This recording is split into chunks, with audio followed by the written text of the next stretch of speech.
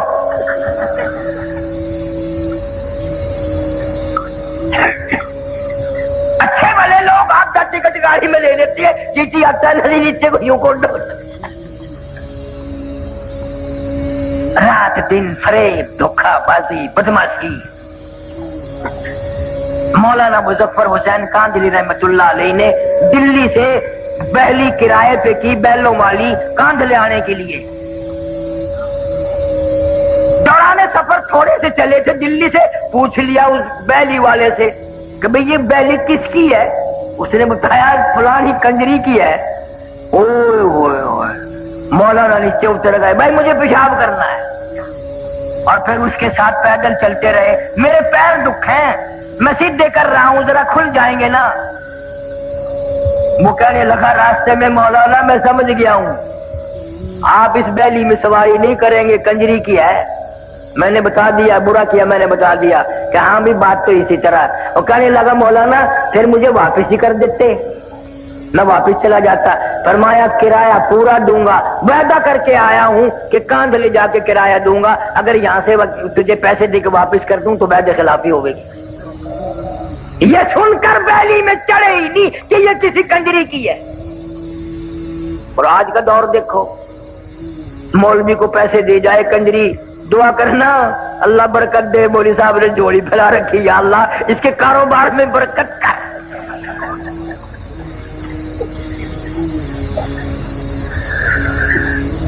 کون پوچھے کہ تیرا دھندا کیا ہے؟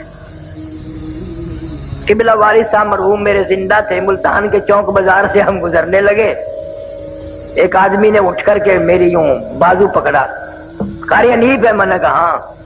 کہنے لگا جمعے میں سب کے لیے دعا کرتا ہے، میرے لیے بھی دعا کر، میری دکان بالکل ختم ہو گئی ہے۔ تو مولویوں کی تو عادت ہے فوراً کہہ دیتے ہیں اللہ برکت کرے بھائی، اور میں نے یوں ہی پوچھ لیا مگر تیرا کاروبار کیا ہے؟ کہنے لگا کفن بیچتا ہوں۔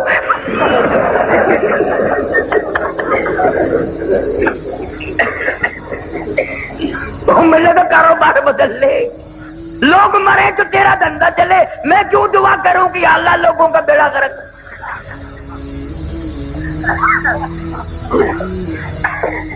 ہمارے یہاں ملتان میں ڈاکٹر سعید صاحب ہیں، زندہ ہیں، ابھی لکڑ منڈی موڑ پہ ہیں۔ انہوں نے جب کتنے سال کی بات ہوگی، پہلے جب دکان کھولنے کا پروگرام بنایا تو میرے دوست مجھے بھی لے گئے کہ جی ڈاکٹر صاحب دکان کھول لیں گے، دعا کرو۔ بوتلیں پلائی، بوندی کھلائی، پکوڑے کھلائے، اور پھر وہ شیخ ستار مجھے کہ اللہ کرے صاحب دعا کرو، اللہ کرے دکان چنگی چلے۔ میں کبھی بوتل کے پیسے لے لو، مٹر کے لے لو، میں تو دعا نہیں کرتا۔ میں لوگوں کا بیڑا کرا کو بیمار پڑے تو اس کی دکان چلے، میں کیوں دعا کرتا؟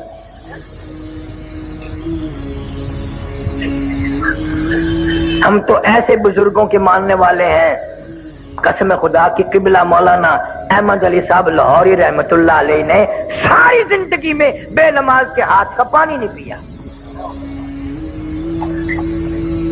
بے نماز کے ہاتھ کی روٹی نہیں کھائی۔ کبھی آپ نے بھی فکر کیا کہ یہ گھر والی نماز پڑھتی ہے کہ نہیں، جو کہیں کہیں کھانے تیار کر کے رکھتی ہے، سبحان اللہ، نماز ہی پڑھتی ہے کہ نہیں؟ تمہاری مجبوری ہے، اگر عشاء کی نماز کے بعد تم نے 3 دن جا کے پوچھ لیا نماز پڑھی کہ نہیں، نماز پڑھی کہ نہیں، تیسرے دن آواز آ گئی کہ تیرا بستر ہو پرلی بیٹھک میں ہے۔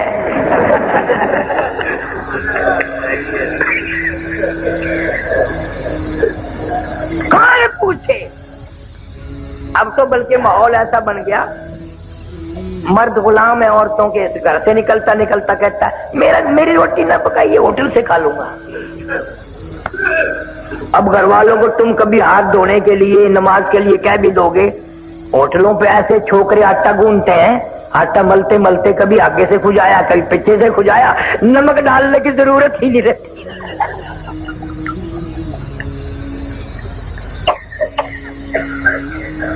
مولانا احمد علی صاحب لاہوری رحمت اللہ علیہ کا امتحان بھی ہوا، کراچی سے دریائی سمندری اسٹیمر والے جہاز میں سوار ہوئے، حج کے لیے تشریف لے جا رہے ہیں، جہاز کا عملہ نماز نہیں پڑھتا، 13 دن میں جدے جہاز جا کے لگا، لاہوری نے 13 دن کا لگاتار فاقہ کر دیا، 13 دن کا فاقہ کر دیا۔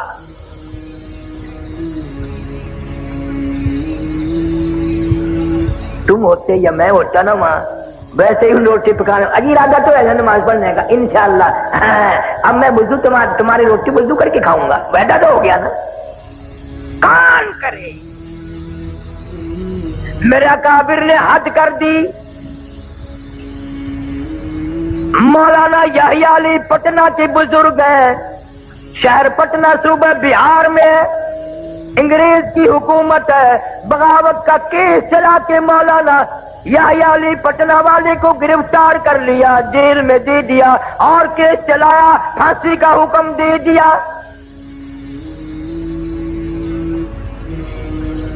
سپرڈنٹ جیل نے انگریز گورنمنٹ کو خبر دی کہ یہ مولوی جب سے پھانسی کی کوٹڑی میں آیا ہے، ہم اس کا روز وزن کرتے ہیں، اس کا روز بروز وزن بڑھ رہا ہے اور چہرے پہ نکھار آ رہا ہے۔ کلکتے سے ٹیلی گرام آیا بیوی بیگم کی طرف سے، میں بڑی بیمار ہوں، رانچی جیل میں ہے مولانا آزاد، بڑی بیمار ہوں، مجھے امید نہیں بچنے کی، میرا آخری وقت ہے، خدا کے لیے کسی طرح ضمانت پہ آ جاؤ، میرا منہ دیکھ جاؤ، اپنا منہ دکھا جاؤ۔ مولانا آزاد نے جوابی ٹیلی گرام دے دیا، اگر تیرا وقت آ گیا کلمہ پڑھتی ہوئی چلی جا، درود پاک پڑھتی ہوئی چلی جا، استغفار کرتی ہوئی چلی جا، قرآن کی تلاوت کرتی ہوئی چلی جا، میں تجھ سے ملنے کے لیے، تیرا منہ دیکھنے کے لیے انگریز جیسے کمینے سے ضمانت کی بھیک مانگنے کو تیار نہیں۔ اگر تیرا آخری وقت آ گیا انشاءاللہ میری تیری کل حوض کوثر پہ ملاقات ہوگی۔ غیرت دیکھ علماء دیوبند کی۔ مولانا حسین احمد مدنی سارے کہہ دو رحمت اللہ علیہ، 11 جنازے گھر سے اٹھے،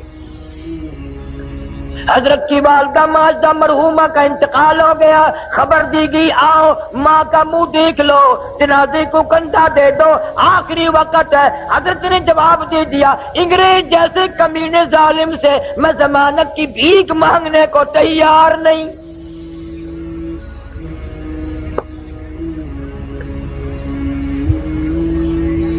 پچھلے سال، اس سال تو میں نہیں جا سکا، پچھلے سال میں لندن میں تھا، بیان کے لیے اڈمرا یونیورسٹی میں لے گئے، بڑے بڑے بادشاہوں کے لڑکے وہاں پڑھتے ہیں، تو ایک پروفیسر انگریز اردو بولتا تھا، مجھے کہنے لگا کہ قاری صاحب آپ پاکستان سے ہیں؟ میں نے کہا جی ہاں۔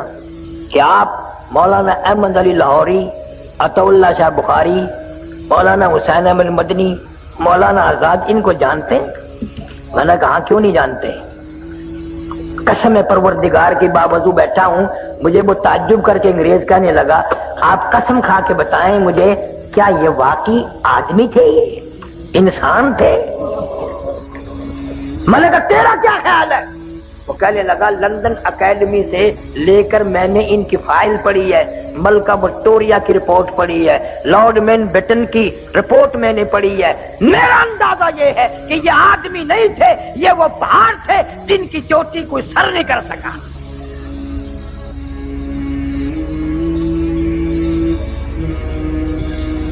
آج اس دور میں ہر آدمی کی تمنا ہے انگریز بن کے مروں۔